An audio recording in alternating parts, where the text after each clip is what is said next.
मेरे घर से थोड़ी दूर पर एक दीदी रहने आ गई थी। वो मेरे दूर के रिश्ते में बहन लगती थी। दीदी की उम्र 38 साल थी। उनकी एक बेटी और एक बेटा है। हम दोनों पहले से ही एक दूसरे से अच्छे से वाकिफ थे। दीदी ने एक दिन मुझे फोन किया, बाबू, आज बच्चों की पेरेंट्स टीचर मीटिंग है, तुम मुझे स्कूल ले चलो। मैंने हामी भर दी और 1 घंटे बाद उनके घर पहुंच गया। दीदी तैयार होकर आई। उन्होंने साड़ी पहनी हुई थी। हम दोनों स्कूल पहुंचे तो मैंने कहा, दीदी आप जाइए, मैं बाहर ही आपका इंतजार करता हूँ।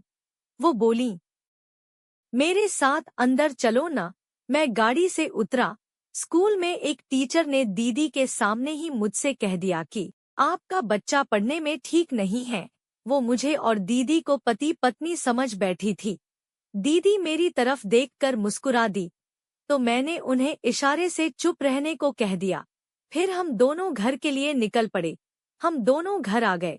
मैं जाने लगा तो दीदी ने कहा, राज अंदर चलो, चाय पीकर जाना। मैं दीदी के घर में अंदर आ गया। दीदी कपड़े बदलने चली गई। फिर दीदी चाय लेकर आ गई और हम दोनों चाय पीने लगे। चाय पीते पीते दीदी बोली, वो टीचर हम दोनों को पति पत्नी समझ रही थी। ये कहकर दीदी हंसने लगी। मैंने भी हंसते हुए कहा, काश ये सच होता। दीदी मेरे मुंह से काश सुनकर बोली, हट बदतमीज। मैं हंसने लगा। फिर मैं घर आ गया। एक दिन दीदी ने मुझे फोन किया, राज ये दोनों बच्चे घूमने जाने की जिद कर रहे हैं। मैं कहा, अकेली लेकर जाऊंगी, तुम साथ चलो। बच्चे और हम दोनों सब लोग पार्क में आ गए। उधर का नजारा बड़ा हसीन था। पति पत्नी लड़के लड़की सब थे। मैंने दीदी से कहा, कहीं बैठा जाए। हम दोनों एक जगह बैठ गए और बच्चे खेलने लगे। दीदी मेरे पास ही बैठी थी। मैंने उत्तेजना में दीदी से कह दिया, पब्लिक प्लेस में थोड़े सही कपड़े पहनकर बाहर आया जाता है। वो हंसती हुई बोली, कौन सा सबको दिखा रही हूँ।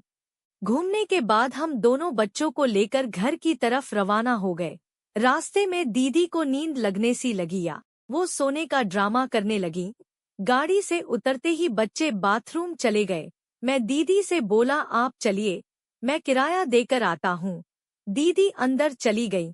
मैं कार वाले का किराया देकर लॉबी में बैठ गया। लॉबी के एकदम सामने दीदी का रूम था। फिर थोड़ी दूर खड़े होकर मैंने पूछा, मेरा इलाज कब होगा। दीदी बोली, कल बच्चे स्कूल चले जाएंगे तो मैं फोन करूंगी। चाय पीकर मैं घर चला आया। शाम 7 बजे दीदी ने कॉल किया, आ जाओ। मैंने मम्मी से कह दिया, आज मेरा खाना दीदी के यहाँ है, मैं जा रहा हूँ। रात को देर हुई तो उधर ही सो जाऊंगा। ये कहकर मैं चला गया।